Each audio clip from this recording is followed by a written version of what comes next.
2025 में एक विज्ञान कथा थ्रिलर आ रही है। विदेशी जीव ने अंतरिक्ष स्टेशन पर हमला किया। वे न केवल बुद्धिमान हैं, बल्कि मानव मस्तिष्क को भी नियंत्रित कर सकते हैं। ज्यादा नहीं बोलते, मुख्य कहानी शुरू होती है। वाया एक अंतरिक्ष यान से जागा। उसे सिर्फ सिरदर्द महसूस हुआ, दिमाग बिल्कुल खाली, और उसे याद नहीं आ रहा था कि क्या हुआ। फर्श पर हर जगह ताजा खून के निशान थे और कोने में कुछ लाशें पड़ी थीं। यह स्पष्ट था कि कुछ समय पहले एक बड़ी लड़ाई हुई थी। वेया कंट्रोल पैनल के पास आया और दरवाजा खोला। तभी उसे एहसास हुआ कि वह किसी दूसरी ग्रह पर है। हवा में अनजान कण बिखरे हुए हैं। चारों ओर देखने पर लगता है जैसे धुंध के बीच में खड़े हों। वाया जिज्ञासापूर्वक इधर उधर देखने लगा। अचानक उसने देखा कि आगे एक छाया दिखाई दी। वह उत्सुकता से जल्दी जल्दी आगे बढ़ा और हैरान रह गया जब उसने देखा कि सामने वाले के हावभाव बिल्कुल उसी जैसे हैं। विया को बस अपने सिर में गर्मी महसूस हुई। ध्यान लौटते ही देखा कि उसके पैरों के नीचे गहरी खाई है। उसने घबराकर ऊपर आकाश की ओर देखा और एक तीव्र घुटन की अनुभूति उसके सामने आई। यह अज्ञात ग्रह स्पष्ट रूप से पृथ्वी से बिल्कुल भिन्न है। इस समय विया को सांस लेने में थोड़ी कठिनाई महसूस हुई। वह अपने शरीर को जबरदस्ती संभालते हुए वापस अंतरिक्ष यान में लौट गया। लेकिन भले ही जहाज का दरवाजा बंद हो गया था, शरीर की असुविधा अभी भी खत्म नहीं हुई थी। जैसे ही उसका सिर दर्द से फटने लगा, तड़क भड़क की यादें दिमाग में चमकने लगी। वाया ने तीव्र युद्ध के दृश्य और अपने साथियों के साथ बिताए गए सौहार्दपूर्ण क्षण देखे। उसने दर्द को सहन करते हुए अपनी गर्दन पर एक टुकड़ा शांतिदायक लगाया, जिससे उसका शरीर थोड़ा शांत हुआ। गर्म पानी से स्नान किया। पता नहीं कहां से आए खून के धब्बे साफ किए। वैया ने आसपास के माहौल को ध्यान से देखना शुरू किया। प्रत्येक बेडरूम के दरवाजे पर लगी नाम प्लेट को देखकर उसे यकीन था कि वो यहाँ हर व्यक्ति को जानता है, लेकिन पिछले अनुभव को याद नहीं कर पा रहा था। इस समय कान में आवाज आई कि कोई बाहर से प्रवेश करने की अनुमति मांग रहा है। काफी सोच विचार के बाद आखिरकार वैया ने दरवाजा खोल दिया। जैसे ही वह अंदर आया, उन्होंने फटाफट एक के बाद एक प्रहार कर उसे जमीन पर गिरा दिया। पूछताछ के बाद ही पता चला कि आने वाले का नाम था जैक। वह मूल रूप से बाहरी कक्षा बेस पर मिशन कर रहा था, लेकिन उसे वैसे एक मदद का संकेत मिला जिसमें कहा गया था कि कप्तान क्लार्क पागल हो गया है और क्रू सदस्यों पर हमला कर रहा है। इसलिए वह स्थिति देखने के लिए नीचे आया। विया को धुंधला सा एहसास हुआ कि यह व्यक्ति कुछ परिचित है। कुछ बातचीत के बाद अंततः जैक से काफी उपयोगी जानकारी प्राप्त हुई। चूंकि पृथ्वी के संसाधन लगभग समाप्त होने वाले थे, इसलिए अंतरिक्ष एजेंसी ने 7 अंतरिक्ष यान को नए घर के लिए अंतरिक्ष में भेजा, जिनमें से पहले 6 असफल रहे थे। और विया का यह अंतरिक्ष यान मानवता की आखिरी उम्मीद के रूप में देखा जा रहा था। जैक की मदद से विया के माथे पर लगे घाव को चिकित्सा रोबोट ने ठीक कर दिया। हालांकि जब मस्तिष्क स्कैन किया गया तो सिस्टम ने संकेत दिया कि उसके सिर पर चोट लगी थी। खून जमने से नसों पर दबाव पड़ा, जिसके कारण याददाश्त में कमी आई। शायद ज्यादा समय नहीं लगेगा और वह खुद ही ठीक हो जाएगा। खोजबीन के बाद वैया को अंतरिक्ष यान में 3 शव मिले, लेकिन वह पागल हुए कप्तान क्लार्क अज्ञात स्थान पर थे। जैक ने अनुमान लगाया कि इस ग्रह पर कोई वायरस या परजीवी है जिसने उनके मस्तिष्क को प्रभावित किया। गहरी जिज्ञासा के चलते वैया ने घटना की सच्चाई का पता लगाने का निर्णय लिया। पर जैक ने उससे कहा कि आधार का ऑक्सीजन सप्लाई अधिकतम 5 घंटे ही चल सकती है और ऊपर से भयानक सौर तूफान भी है। इस वक्त सबसे समझदारी भरा काम है कि बचाव उड़ान के जरिए बाहरी कक्षा के आधार पर पहुंचा जाए और फिर मुख्यालय से किसी को जांच के लिए बुलाया जाए। हालांकि बचाव उड़ान को 2 घंटे 30 मिनट के बाद ही फिर से उड़ान भरने की अनुमति मिलेगी। वेया ने इधर उधर घूमने का फैसला किया और अनजाने में केविन के कमरे में पहुंच गए। कपड़ों से आने वाली गंध ने उन्हें काफी परिचित महसूस कराया। ठीक उसी समय एक याद अचानक दिमाग में आई, जैसे कि उसने खुद कैंची से दूसरे को मार डाला हो। वेया जल्दी से खुद पर शांत रहने के लिए पैच लगा लिया। तब जाकर वह वास्तविक और विचित्र भावना फिर गायब हो गई। लेकिन ये भी बस उसने सच्चाई की खोज करने का अपना संकल्प और भी मजबूत कर लिया। सहकर्मी के कमरे की दोबारा तलाशी में विया को एक कार्य लॉग मिला, जिसमें कई वास्तविक समय के वीडियो रखे थे। जब वे 4 लोग इस ग्रह की खोज कर रहे थे, जैक ने कहा कि उसने कुछ असामान्य विकिरण स्रोत पाए हैं। वे संकेतों का पीछा करते हुए पहुंचे और एक विशाल गड्ढा खोजा, जिसकी संरचना निश्चित रूप से प्राकृतिक नहीं लगती थी। इसका कार्य वायु में मौजूद विषैली गैसों को ऑक्सीजन में बदलना होना चाहिए और ऐसे उपकरण सैकड़ों की संख्या में है। क्या इससे पहले कि मनुष्य इस ग्रह पर पहुंचे, यहाँ कोई एलियन सभ्यता पहले से कब्जा कर चुकी थी। कुएं की गहराई का अनुमान लगाने के लिए किसी ने पत्थर उठाकर अंदर फेंका, लेकिन गलती से गड्ढे के रक्षा तंत्र को सक्रिय कर दिया, जिसके कारण फेंका हुआ पत्थर उछलकर वापस आ गया और टीम के साथी के सिर पर जा लगा। इसके बाद बड़ी मात्रा में गैस बिजली के साथ छेद से बाहर निकल आई। तभी जैक अंदर आ गया और विया ने उससे पूछा कि उसने सबको वहां क्यों ले जाया था। जैक ने कहा कि अगर विया की जिज्ञासा थोड़ी कम होती तो शायद उनके सहकर्मी नहीं मरते।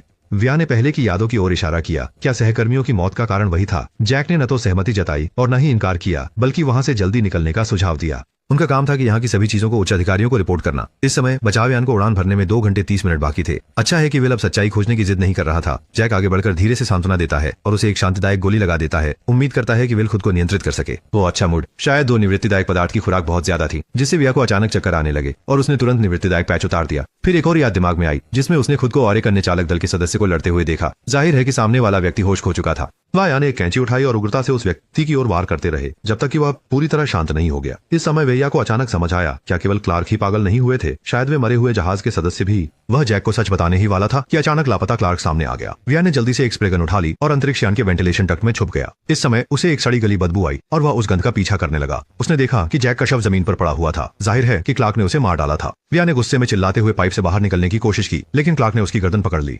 क्लार्क के सुरक्षा सूट में शक्ति सहायक प्रणाली है, जिससे उसके हर हरकत में भारी ताकत होती है। विया का नश्वर शरीर बिल्कुल भी मुकाबला नहीं कर सकता। संकट के समय में उसने पानी की पाइप उठाई और ऑक्सीजन मास्क से जोड़ दी। क्लार्क का हेलमेट जल्दी से साफ पानी से भर गया। विया ने जोर से दोनों हाथों से पकड़ रखा जब तक क्लार्क पूरी तरह से शांत नहीं हो गया। इसके तुरंत बाद उसने मेडिकल रोबोट से दूसरी तरफ के शरीर को स्कैन किया, लेकिन परिणाम में दिखा कि क्लार्क के शरीर में सब कुछ सामान्य था। न तो कोई परजीवी था, न ही कोई अज्ञात वायरस से संक्रमण। ये देखकर विया बहुत हैरान था। तो फिर क्लार्क का मानसिक संतुलन क्यों बिगड़ा? इसी समय सिस्टम से सूचना आई कि बचाव यान पूरी तरह से तैयार है और किसी भी समय कक्षीय बेस पर लौट सकता है। विया ने सभी संदेहों को छोड़कर सुरक्षात्मक सूट पहना और लैंडिंग पॉइंट की ओर चल दिया। हालांकि पास जाने पर पता चला कि स्पेसशिप के दरवाजे पर गंभीर जंग के निशान हैं। एक बुरा एहसास उसके मन में आया और वह तेजी से स्पेसशिप के अंदर घुस गया। तभी उसने पाया कि नियंत्रण प्रणाली को गंभीर नुकसान पहुंचा है और फिलहाल वे जहाज को उड़ान नहीं भर सकते। वेया का मन फिर से निराश हो गया। उसने 2 शांत करने वाली पट्टियां उठाईं और उन्हें अपनी गर्दन पर लगाया, जिससे वह शांत हो सका। इसके तुरंत बाद वेया फिर से बेस पर लौट आया और जैक के शव को स्कैन किया, जिसका परिणाम उसे चौंका देने वाला था।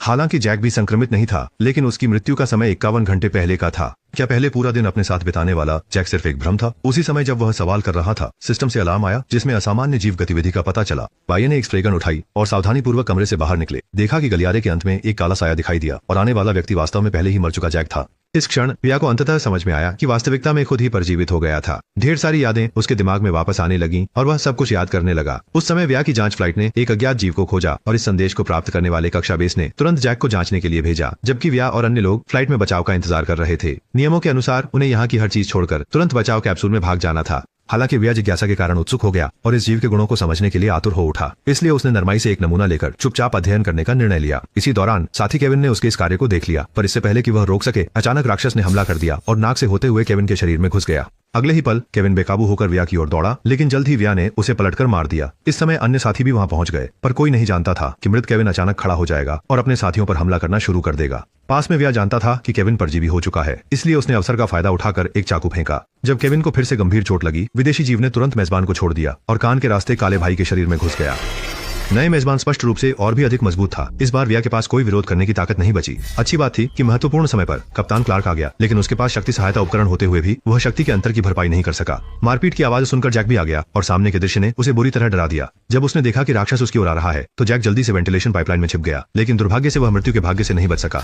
दूसरी ओर विल ने अवसर का लाभ उठाते हुए क्लार्क के लिए नया ऑक्सीजन मास्क बदल दिया और उसे सुझाव दिया कि वह जल्दी से बचाव यान पर जाए और यहाँ की जानकारी बाहर पहुंचाए, जबकि विल ने निर्णय लिया कि वह यहीं रुकेगा, इसे अपनी गलतियों का प्रायश्चित मानकर। बेस पर लौटने के बाद वेया ने भी शो को पीछे छुपा लिया। संक्रमित हाइडागे के अभी भी थोड़ी सी सहनशीलता के मौके का फायदा उठाते हुए उसने दिल को चीरते हुए वार किया, पर अगले ही क्षण ग्वाइवू ने एक बार फिर सुजू को छोड़ दिया। वेया पर चढ़ गया, ईटों के घाव से उसके दिमाग में प्रवेश कर गया और तब से वेया और ग्वाइवू में मानसिक संवाद की क्षमता हो गई। बाद में उसने जो ज्यादातर चीजें देखी वे सभी उस राक्षस द्वारा बुने गए भ्रम थे और उसने वहिया के हाथों का उपयोग करके वापस लौटे हुए क्लार्क को मार दिया, जो बचाने का इरादा रखता था।